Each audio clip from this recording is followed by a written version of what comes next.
प्रदेश में उपचुनाव से पहले किरोड़ी लाल मीणा के इस्तीफे को लेकर अब सियासी घमासान नजर आ रहा है। प्रदेश के सियासी मैदान में पेनल्टी कॉर्नर के रूप में डॉक्टर किरोड़ी लाल मीणा ने इस्तीफा देकर बड़ा गोल कर दिया है।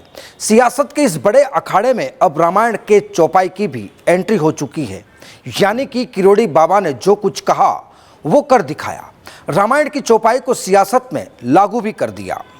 प्रदेश की विधानसभा में इन दिनों बजट सत्र पर चर्चा हो रही है, लेकिन बजट सत्र के बजाय किरोड़ी मीणा के इस्तीफे की चर्चा जोर पकड़ रही है। आपको बता दें कि लोकसभा चुनाव में बाबा किरोड़ी के कंधों पर 7 सीटों की जिम्मेदारी थी।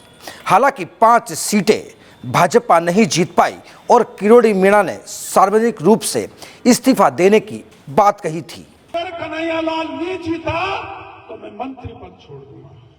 क्या आपके हृदय पर फर्क पड़ा? नहीं पड़ा। लेकिन सुन लो, अगर कन्हैया लाल हारा तो डॉक्टर किरोड़ी लाल नाजी भी क्या जा रहा है, उसी दिन मंत्री पद छोड़ दूंगा। मेरे को कतई रोग नहीं है, मैं धोखा नहीं दूंगा। मैंने मेरी पार्टी से वादा किया था, मोदी जी से वादा किया था।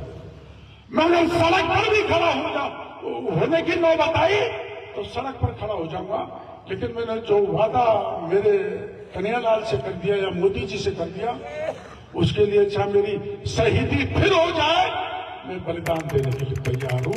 लेकिन नांदरी पे आए मुसीबत में मैं पूरी तरह से खड़ा हूं। वहीं लोकसभा चुनाव परिणाम आने के बाद भाजपा पार्टी में तब भूचाल आया जब किरोड़ी मीणा ने एक्स पर पोस्ट करते हुए सबको चौंका दिया था, और वो थी चौंकाने वाली पोस्ट जिसमें लिखा था, रघुकुल रीत सदा चली आई, प्राण जाई पर वचन न जाई। इस पोस्ट के बाद किरोड़ी लाल मीणा अपनी राजनीति की आक्रामक पारी वाली स्क्रिप्ट लिख चुके थे। वहीं सियासी जानकारों का कहना है कि मुखिया भजन लाल शर्मा ने इस्तीफे को नामंजूर करने के बाद किरोड़ी बाबा के विभाग को अब अन्य मंत्रियों को जिम्मेदारी दे दी है। मंत्री किरोड़ी लाल मीणा के इस्तीफे के बाद अब कई सवाल खड़े हो गए हैं, और सवाल भजन सरकार पर भी है। सवाल नंबर 1, क्या अंदर खाने भजन लाल सरकार को कमजोर करने की साजिश हो रही है? सवाल नंबर 2, इस्तीफा देने के बाद डॉक्टर किरोड़ी लाल मीणा की आगे की क्या होगी रणनीति? सवाल नंबर 3, किरोड़ी बाबा के इस्तीफे के बाद वसुंधरा राजे का क्या है गेम प्लान? वहीं इन दिनों भाजपा में अंदर खाने कुछ अजीब सी सियासी स्क्रिप्ट लिखी जा रही है। दरअसल किरोड़ी लाल मीणा अपना वचन तो निभा गए, लेकिन इस वचन को निभाने में 1 महीने का वक्त क्यों लगा? क्या किरोड़ी बाबा का प्रेशर पॉलिटिक्स का ताना बाना था या फिर कुछ और? वहीं बाबा पिछले दिनों दिल्ली का दौरा भी कर चुके हैं, लेकिन किरोड़ी मीणा खाली हाथ जयपुर लौट आए।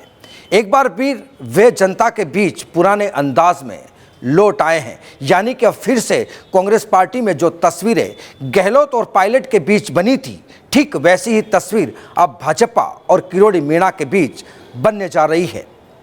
आपको याद होगा, पायलट ने ही अपने सरकार के खिलाफ अनशन शुरू कर दिया था। क्या अब एक बार फिर से वही समीकरण देखने को मिलेंगे?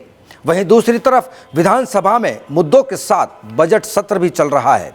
सियासी पंडितों का कहना है कि विधानसभा में 148 कॉलिंग अटेंशन मोशन यानी कि ध्यान आकर्षण प्रस्ताव लाए गए हैं, लेकिन सवाल यह है कि कितने सवाल पास होंगे और कितने सवाल फेल, इसको देखना भी दिलचस्प होगा।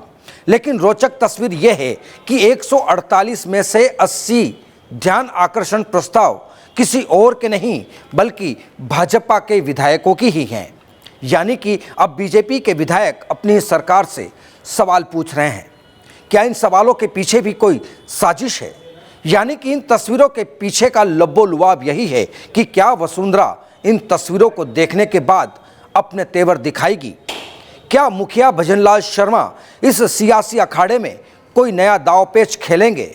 इसको देखना भी दिलचस्प होगा। नमस्कार।